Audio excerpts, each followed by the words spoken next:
आशीष पटेल को लेकर के, तो क्या ऐसा नहीं लग रहा है कि कहीं चाहे केंद्र हो चाहे राज्य हो, जो सहयोगी दल है, ये जो 2024 का चुनाव हुआ जिसमें सीटों को लेकर के तालमेल गड़बड़ा है, तो सहयोगी दल भी अपना रास्ता तलाश कर रहे हैं।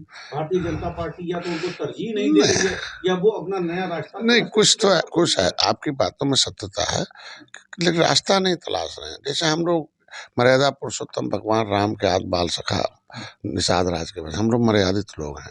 हम लोग जिसके साथ रहते हैं ईमानदारी से रहते हैं। जब सपा ने अंतिम दरवाजा बंद कर दिया तब मैं भारतीय जनता पार्टी के पास, भाजपा जब बंद कर देगी तो हम लोगों को कहीं न कहीं जाना ही पड़ेगा ना। अगर आपने 2019 में हमें 24 में सीट नहीं दिया और नहीं दिया, प्रवीण जी को किस तरीके से उन्हीं के लोगों ने, भाजपा के लोगों ने उस ग्राउंड पर किस तरीके से चुनाव हरवाया। आज भी वो भाजपा में बने हुए, उनके ऊपर कोई कार्रवाई नहीं हुई और आज के दिन में बहुत मुश्किल से आशीष पटेल जीते। जो हमारा एक विधायक था मझवा में, विनोद बिंद, उसे भाजपा में ले गए और उसे लड़ाया गया भाजपा के चुनाव चिन्ह से, लेकिन बाद में हमारे कोटेज में बहुत कहा कि गलत हो रहा। तो ऐसे में जब आप सुंबल नहीं देंगे, आप हमें सीट नहीं देंगे, तो निषाद तो भाई अब जगा हुआ ना, वो काहे वोट देगा, तो नुकसान तो हुआ ना।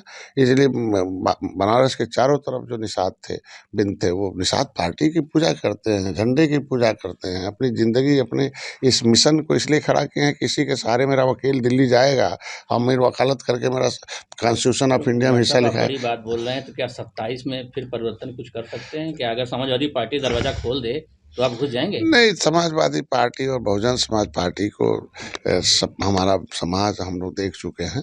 भारतीय जनता पार्टी निश्चित रूप से विचार करेगी कि सहयोगी दलों को अभी तो सम्मान के त्रस्त है, लेकिन जो सीटों का तालमेल है, जिस तरीके से सम्मानजनक सीटें दी थी 2017 में 22 में, तो उसी तरीके से 24 में देना चाहिए था। आगे हमको लगता है कि सम्मानजनक सीटें गड़बड़ी दें। लखनऊ से कि दिल्ली से, कहाँ से हो रही है? नहीं, जहाँ भी हो, तो यहाँ के जो कि मैंने पहले ही बता दिया इनको कि जो उनके कुछ ऐसे लोग हैं जो दूसरी पार्टी से आके घुसे हुए हैं भाजपा में और उनके अब नज़दीकी बन के उनके मैसेंजर बने हुए हैं, लेकिन देखने में तो लगता है कि भाजपा ही हैं, लेकिन अभी भी उनका रिलेशन पिछली दलों से है। वो अंदर ऐसा सूचना भेजते हैं कि जिससे कि देखने में तो बहुत अच्छा लगे, लेकिन रिजल्ट बहुत खराब हो। सूचनाओं के आधार पर निर्णय लिए जाते हैं, तो सूचना दिया होगा भाजपा को कि नहीं, सहयोगी दल को सीट नहीं देने से जीत जाएंगे, और क्या हुआ, 43 सीट हार गए, और वो भी निषाद बाउल हार गए। मैंने कहा ना, हमें हमें सुल्तानपुर दे दीजिए, हमें फतेहपुर दे दीजिए, और संत कबीरनगर टेक्निकल जिला, वहाँ 3 लाख मुसलमान हैं, 1 लाख वो यादव हैं, वहाँ एक तेज तार प्रभारी दे दीजिए। कोई वहाँ प्रभारी तेज तर्रार नहीं था। पिछले बार लक्ष्मीकांत वाजपेयी आए थे और एक हारे हुए विधायक को प्रभारी बना दिया था, तो चुनाव तो कैसे जीतेंगे आप उनके लिए? तो ये कहने का मतलब कुछ नुकसान हुआ था पिछले बार। नहीं डॉक्टर साहब, एक चीज़ बहुत गंभीर चीज़ें आ रही हैं, जैसे आपने सहयोगी दलों की बात करी, तो सहयोगी दलों को संबल को बाइकआउट करना भारतीय जनता पार्टी को कहीं ऐसा तो नहीं कि सहयोगी दलों को खत्म करने की नीति ये है कि सहयोगी दल खत्म नहीं नहीं, नहीं, ऐसा नहीं, अब खत्म नहीं, सहयोगी दलों का सम्मान बढ़ा है। आप देखे होंगे कि महाराष्ट्र में सहयोगी दल के रूप में जीते हैं। आपने देखा कांग्रेस भी सहयोगी दल के रूप में लेकर झारखंड में जीती है। सहयोगी दल के रूप में ही आप देखे होंगे कि हरियाणा जीत हुई।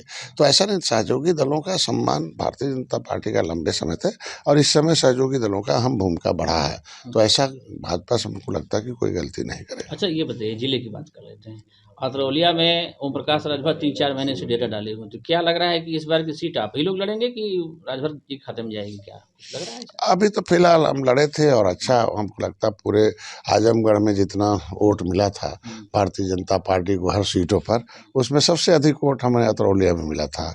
अब अगर हमें सब भारतीय जनता पार्टी सत्ता में रह के अगर वोट नहीं बढ़ा सकती जो है 2022 में, तो हम कह रहे हैं कि हम तो सबसे ज़्यादा वोट पाए हैं। तो फिर मेहनत कर रहे हैं तो अतरौलिया चाचा सहयोगी दल हैं तो हर जगह मेहनत बहुत करें, मेहनत कर तो रहे हैं, हम भी बताइए मेहनत क्या कर रहे हैं आज के दिन में।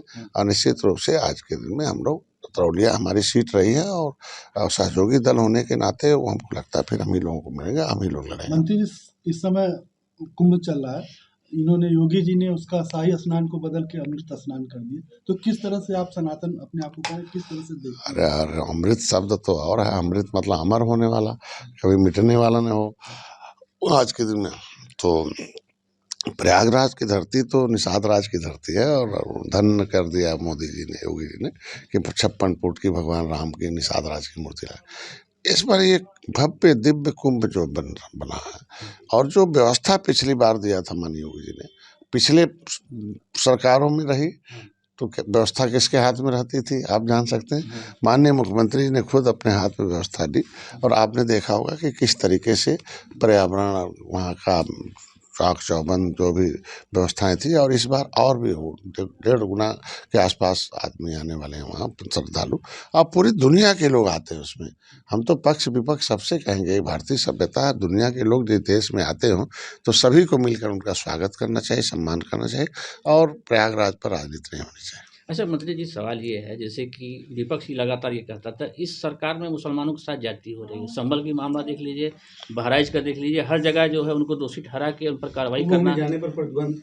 तो इस तरह की कार्रवाई क्या मतलब क्या उनको जारी रहेगी कि उस पर कुछ? अच्छा, पहले बताइए, अब कोई बदमाश की कोई जाति होती नहीं है, अपराधी की कोई जाति नहीं होती है, ऐसा नहीं है कि तो अपराधी अगर मुसलमान है तो मुसलमान से क्यों जोड़ा जाएगा। लेकिन अखिलेश जी तो कह रहे हैं ना कि जाति हो रही है लगातार। नहीं, आज के दिन में उनके समय जब दंगा हुआ था मुजफ्फरनगर और जो कैराना पलायन था, वो तो आया ना रिपोर्ट किसकी वजह से दंगा हुआ था, और कैसे फोन गया था कि भाई शांत रखिए और कुछ और मर जाने दीजिए, हैं। तो ये तो फोन करके कराते रहे, और किसके समय दंगा फसाद होता था, हिंदू मुसलमान मरते थे। अब तो दंगा कम हो गया ना, अब तो एकदम नहीं के बराबर हो गया। तो आखिर मरते कौन थे, मुसलमान ही तो मरते थे, जाने से हिंदू मरते थे, गरीब मरते थे। अब तो दंगा। सच्चर कमेटी का रिपोर्ट ये कहती है कि सपा बसपा कांग्रेस के समय मुसलमानों की दशा बहुत खराब हुई, वो SC ST से भी उनकी दशा खराब है। तो दशा खराब करने के लिए मुसलमान क्यों उनके साथ रहेगा। भाई आज बीमार है, गरीब है, इलाज हम करा रहे हैं, मकान हम दे रहे हैं, अनाज हम दे रहे हैं, उनके बच्चे को हम लोग चाहते हैं कि मुसलमान भी इसी देश का है, धर्म बदल दिया है, उसके बच्चे भी डॉक्टर इंजीनियर बने, वो भी विकास की मुख्यधारा में आए, वो भी ठीक ठाक रहे। नहीं तो देख सकते हैं कि सच्चर कमेटी की रिपोर्ट के अनुसार तो ये पार्टियां चाहती हैं कि वो उन्मादी रहें, अंध रहें, धार्मिक केवल बने रहें, शिक्षा एकेडमिक शिक्षा की तरफ न। तो ये इसलिए अब मुसलमान खसक रहा, जैसे कुंदरकी वगैरह में वोट दे दिया मुसलमान हम लोगों को, और तो अब मुसलमान वोट देना शुरू कर दिया। तो जो विरोध में रहता था मुसलमान, चाहे कुछ ही % शुरू किया हो, तो ये आज इनके लोगों के लिए खतरे की घंटी लग रही विपक्ष को, इसलिए हमेशा राजनीति करते हैं मुसलमानों अच्छा, को। संभल में जिस तरह से मंदिर मिलने शुरू हो रहे हैं, उसको लेकर अखिलेश यादव ने मुख्यमंत्री जी को कहा कि मुख्यमंत्री आवास की खुदाई कराए, उसमें भी शिवलिंग मिलेगा, इस पर क्या कहना? अरे वो भी मुख्यमंत्री थे, बैठे उसी में थे, तो खुदाई करा के निकाल देना चाहिए। बयान करना अलग मामला है, हम लोगों के बयान के आधार पर खुदाई नहीं हो रही है, न किसी मुख्यमंत्री के बयान के आधार पर या किसी सरकार के बयान के आधार पर तो खुदाई नहीं हो रही है। वो तो पुरातत्व विभाग अपना रिपोर्ट लगा रहा है, वहाँ के सर्वेक्षण के हिसाब से रिपोर्ट लग रही है, तो सर्वे होने के बाद जो रिपोर्ट लगेगी वो तो खुदेगा ना। आखिर मान लीजिए कौन आदमी है, देखिए इतिहास विरासत होती, विरासत पूंजी होती, पूंजी भविष्य होती है। अगर हमारे भारतीय सभ्यता की विरासत हमें वापस आ रही है तो उसमें पेट में दर्द क्यों हो रहा है। डॉक्टर साहब, जिस तरह से आप असंतुष्ट लग रहे हैं, अगर 27 तक यही सम्मान नहीं मिल पाया तो क्या रास्ता अलग हो जाएगा? नहीं, मैं असंतुष्ट नहीं हूँ, मेरा समाज असंतुष्ट है, क्योंकि इनका हिस्सा लेदरमैन खा रहा है, इनका हिस्सा मिल्कमैन खा रहा है।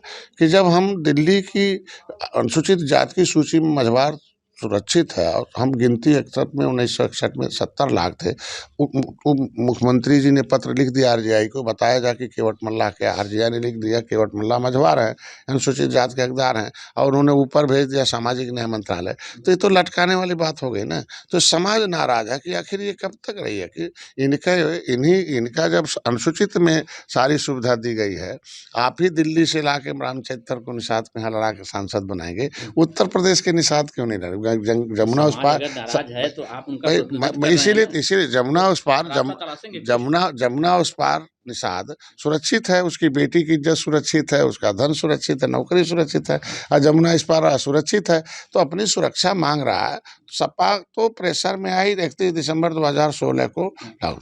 तो मैं तो ये चाहता हूँ कि इन्होंने एक उत्तराखंड में शासनादेश जारी किया, शिल्पकार जाति ने जातियों का समूह है, उस तरीके से मझवार जाति ने जातियों का समूह है, ये जारी कर दें। इसलिए समाज को सही सही बात बताना कि धोखेबाज कौन है। धोखेबाज वो लोग हैं जो तुम्हारा वोट लेकर तुम्हारे साथ अन्याय किए।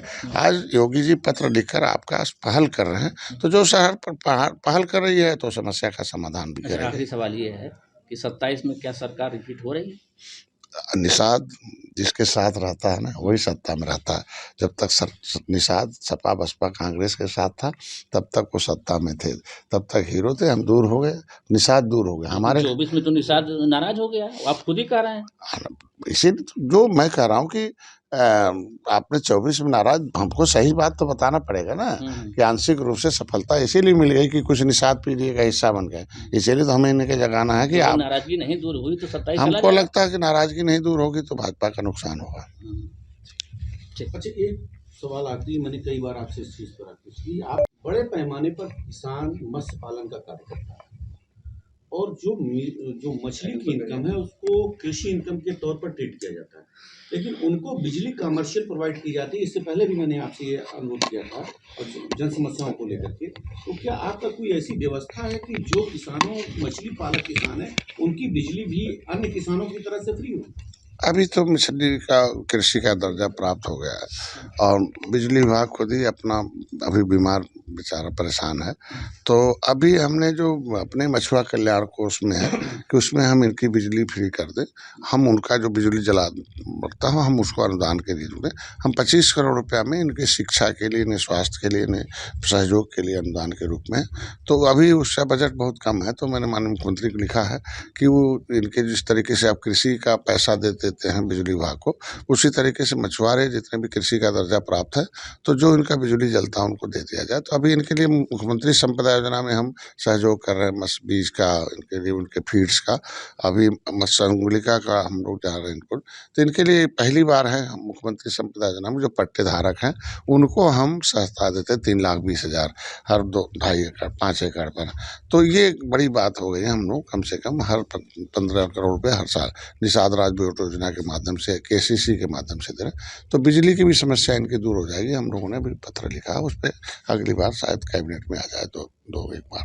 ठीक, मुख्यमंत्री जी अच्छे हैं, सबके अभिभावक हैं और सबके मार्गदर्शक हैं, लेकिन कुछ अधिकारी ऐसे हैं जिनकी छोटी सी मतलब वो ऐसा चीज करते हैं जिससे कि वो नाराज हो जाए, वो पार्टी नाराज हो जाए, नेता नाराज हो जाए, उसके समर्थक नाराज हो जाए, नुकसान हो जाए। ऐसा हुआ है, तभी तो 43 सीट हारे हैं हम। नहीं तो हम सब 24 घंटे काम करते हैं, केंद्र में मोदी योगी सारी योजनाएं धरातल पर किया, हारने का कारण तो यही रहा ना। अभी कुछ लोग मिले इसी कक्ष में, कुछ भारतीय जनता पार्टी के कार्यकर्ता, हो सकता है वो आपके भी कार्यकर्ता हो, उन लोगों ने स्पष्ट अभी कहा कि जिस तरीके से भ्रष्टाचार अधिकारियों में है उस पर नियंत्रण नहीं हो पा रहा है, इसलिए हो सकता है कि 27 का नुकसान हो जाए। मैं तो कई बार बोला कि कुछ ऐसे हैं उन्हें चिन्हित किया जाना चाहिए कि अंदर से हाथी से कील पंजा की सोच है और ऊपर से सरकार के साथ हैं। और जब मौका पाते हैं तो ऐसा करते हैं कि जो सपा बसपा कांग्रेस को ही फायदा मिले और इसके वजह से कुछ पकड़े हुए आते हैं। मुख्यमंत्री को धन्यवाद दूंगा, कुछ ऐसे मामले जैसे संज्ञान में आते हैं तुरंत उस पर कार्रवाई भी करते हैं और सजा भी दिलाते हैं। जैसे बलिया में आपने देखा चौकी बदल दी गई, तमाम सिस्टम से आता। ऐसे कुछ अधिकारी हैं जिनको अभी प्लानिंग के तहत चिन्हित करके उन्हें महत्वपूर्ण पदों से हटाना पड़ेगा, नहीं तो नुकसान। आरोप लग रहा है कि उच्च अधिकारियों को पैसा नहीं पहुंचाया, इसलिए उच्च अधिकारियों ने ये पूरा प्लान किया। ये तो सिस्टम हर थाने पर चल रहा है, हर तहसील में चल रहा है, सिर्फ बलिया ही उसका मोहरा बन गया। जो वो एक बढ़िया चौकी थी वहां से पैसा बड़े अधिकारियों नहीं, अभी आपने देखा होगा कि घूस लेते हुए यहाँ सुल्तानपुर में पकड़ा गया तो SDM भी जिम्मेदार, उनके नीचे कर्मचारी थे। ऐसा थोड़ी हो सकता है। लेकिन मुख्यमंत्री जी देखिए, बड़ा बड़ा प्रदेश है, यहाँ एजुकेशन का बड़ा लैक ऑफ है, यहाँ बहुत आबादी है और यहाँ पिछली सरकारों ने इतना खाई खोद रखा है उसे पाटने में। एक तो यहाँ धार्मिक, यहाँ सामाजिक, तमाम यहाँ राजनीतिक दल ऐसे हैं वो जाति संघर्ष करा के, धार्मिक संघर्ष करा के ही जिंदा रह सकते हैं। तो वो ऐसे उभारते रहते हैं, वो अधिकारी उनके हैं। ये पीछे की सरकारों ने आरोप आप भी लगता है कि संभल वाली जो मस्जिद विवाद चल रहा है वो भाजपा की कर रहा है, सरकार उसका नहीं ऐसा नहीं, हमारे मंदिर के नीचे मस्जिद खोदी जा रही है। देखिए, पुरातत्व विभाग एक है जिसकी जिम्मेदारी है, वो विभाग ही ऐसे बना है, कॉन्स्टिट्यूशन ऑफ इंडिया ने बना रखा है। अगर पुरातत्व विभाग आज स्वतंत्र स्वतंत्र होकर अपने काम कर रहा है तो उसमें हम क्यों रुकावट बने भाई। पिछली सरकारों ने से रोक रखा था, इसलिए लोग सोचते थे कि कुछ नहीं है, आज हमारी सरकार करा रही है। करा नहीं, वो विभाग ऐसा है कि जिनको पैसे दिए गए हैं, जिनको बजट दिए गए हैं, जिनके अधिकारियों को कहा गया कि भाई आप स्वतंत्र हो, अपना काम करो, रिजल्ट दो, इस प्रदेश देश हमारी है, ये भारतीय संस्कृति हमारा है, तो पुरातत्व विभाग की जिम्मेदारी बनती है ना कि वो जितने भी ऐसे स्थल हैं जो पुरातात्विक उसमें आते हैं ऐतिहासिक रूप से, उसे उजागर करें। तो उसमें उसमें सरकार का क्या दोष है। इससे पहले तो आप देखे होंगे कि उसका जवाब माननीय मुख्यमंत्री जी ने सदन में दिया है कि पिछली सरकार ने दंगा करा कर कितने लोगों को मरवाया। हम लोगों ने, वो तो जांच का विषय है, न्यायिक जांच है, दूध का दूध पानी का पानी हो जाए। एक चीज, अब जैसे अभी कितने जनपद आपने कवर की, कितने बाकी? लगभग ये 27 जनपद हो गए, 28वां जनपद है। और हम लोग ये संवैधानिक अधिकार यात्रा जो है, संविधान में सब व्यक्तियों को अधिकार दिया गया है। बड़े लोगों को भी सम्मान से समृद्धशाली बनने का अधिकार दिया गया, सुरक्षा दी गई है, और गरीब लोगों को भी सम्मान, सुरक्षा, समृद्धि संविधान में अधिकार दिया गया। और उसमें अधिकार दिया कि जो मजबूत घोड़ा होगा और कमजोर घोड़े के में मजबूत वाला सब खा जाएगा, इसलिए कमजोरों के लिए विशेष व्यवस्था दी गई है। उसमें अधिनियम, संविधान अधिनियम है, अधिनियम 341 के अंतर्गत उन्हें अधिकार दिए गए, अधिसूचित हैं राज्यपाल से। अधिसूचित का मतलब है अधिकारियों को सूचित कर दिया गया कि लेदरमैन, वाशरमैन, फिशरमैन का बच्चा सरकारी पैसे से पढ़ के सरकारी नौकरी पाएगा। और जिसको अंग्रेजों मुगलों ने उजाड़ा है, देश को आज़ाद कराने वाली जातियाँ जो रोड पर पाइपलाइन में घूम रही हैं, ऐसे लोगों को व्यवस्था दी जाएगी। और वो पहले आरक्षण के हकदार वही हैं, लेकिन राजनीति के शिकार निर्बल हैं, राजनीति के हिस्सेदार सबल हो गए। तो जो इनको जगा रहा हूँ, उन्हें बता रहा हूँ कि भाई आजकल लेदरमैन भी पहले अपमानित होता था जब तक वो अपने नेता, अपने झंडा, अपने विचार, अपने उस पर राजनीतिक दल में नहीं आया।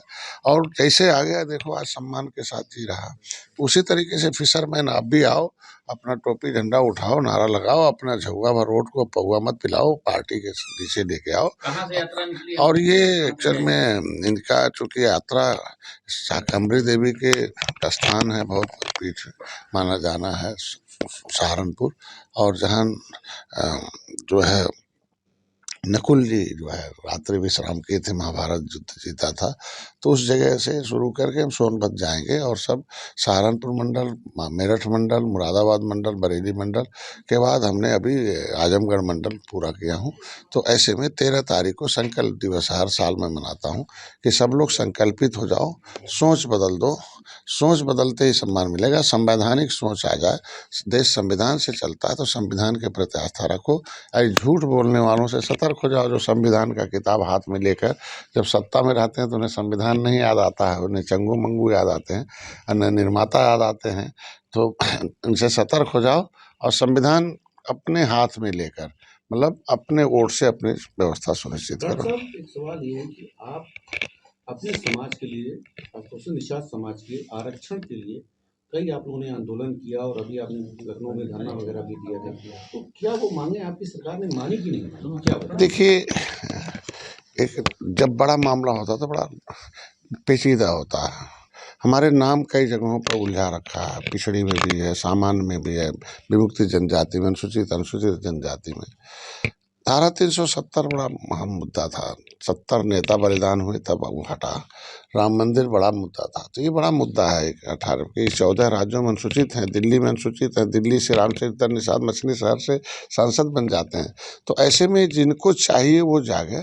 हमारे आंदोलन का फायदा हुआ, मेरे प्रमाणिक दस्तावेज पिछली सरकारों ने गायब करा दी थी, मैंने उनके खिलाफ मुकदमा भी लिखवा रखा, कांग्रेस के मुकुल वासनी और शैल्या के खिलाफ संसद में। लेकिन हमारे इस आंदोलन का नतीजा रहा कि 7 जून 2015 को जब रेल रोका था, तब जाके उत्तर प्रदेश के राज्यपाल ने उसे बाहर निकाला। मतलब उत्तर प्रदेश सरकार में हमारा नाम जब केंद्र में अनुसूचित में है तो ओबीसी में क्यों डाल दिया, गलत है। क्योंकि जब सुप्रीम कोर्ट ने एक ऑर्डर कर रखा कि नो एनी है power of the high court and the state government in matter of the SC ST, तो जब राष्ट्रपति नोटिफिकेशन कर रखा है इन जातियों को, तो हम कैसे ओबीसी में डाल दिया। जब रेल रोका, सब सरकार को रोका, तब जाके निकाला। लेकिन पीछे अब इस समय सरकार ने एक फायदा दिया। एक चीजें हैं कि जो भाजपा का बात, योगी जी पहले हमारी बात उठाते रहे सदन में, अब मुख्यमंत्री हैं। भाजपा ने खुद ही अपने मछुआ विजन में लिखा था कि निषादों का आरक्षण दिया जाएगा। लेकिन एक अभी पहल की कि मतलब जो पत्र है आरजीआई ने अटेस्ट कर देने केवट मल्ला मझवार हैं। अब इनको अब जो 43 सीट हार गए हैं, जो अभी भाजपा हारी है, तो ये निषाद कुछ पीडीए का हिस्सा बन रहे हैं। तो अब ये जाना है कि भाई पीडीए का हिस्सा बनने से हमारा कितना नुकसान है। तो इसीलिए अब हमको लगता है भाजपा इस पर विचार करना शुरू कर दी है। नहीं तो डॉक्टर साहब पीडीए का हिस्सा वो इसलिए बन रहे हैं कि जो उनकी मांगे हैं वो पूरी नहीं हो पा रही। निश्चित रूप से यही तो बताना है कि यह सरकार को भी बताना है और इनको भी बताना है कि तुम्हें जो जो धोखा दिया है वो धोखा खाया है। तो कहीं भाजपा ने भी धोखा खाया इस तरीके का, इसलिए मैं तो सदन में बोल दिया था अच्छा, अभी। आप धोखा तो की बात कर रहे हैं तो कल आप आशीष पटेल आपके कैबिनेट के हिस्सा हैं, तो वो भी धोखा कर रहे हैं, हमारे साथ हो रहा है और बड़ा बगावती रुख उन्होंने अपना लिया है, कह रहे हैं सीधे सीधे कि एसटीएफ को गोली मार दे। नहीं, एक्चुअल में कुछ ऐसे अधिकारी हैं और कुछ लोग ऐसे हैं कि जो किसी की छवि खराब करते हैं। जांच का विषय हो, जब तक जांच न हो जाए तब तक किसी के ऊपर आरोपित कराना, किसी भाई मैं कह रहा हूँ आज के दिन में किसी के खिलाफ कुछ भी छाप दे तो नहीं चलेगा ना, कोई बोल दे। हम कहते हैं कि जांच कराइए, जांच में तो दोषी हो कराए। अधिकारी के पास अधिकार है, चेक पर दस्तखत करने का अधिकार अधिकारी को है।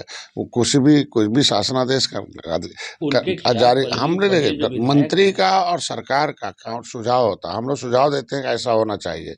अगर हम सुझाव खराब है, as per constitution of India नहीं है, तो कोई भी अधिकारी को दस्तखत नहीं करना चाहिए। तो क्या अगर आज लोकसभा चुनाव के बाद कोई स्थिति सुधार नहीं हुआ? एकदम अधिकारी अभी भी मनमाने हैं। हमको लगता है कि कुछ ऐसे अधिकारी हैं जो सरकार की छवि खराब कर रहे हैं। हम कह के कुछ नहीं लग पा रहा है।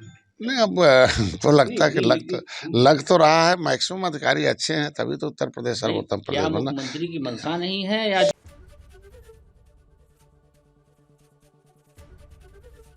एबीपी गंगा, खबर आपकी, जुबान आपकी।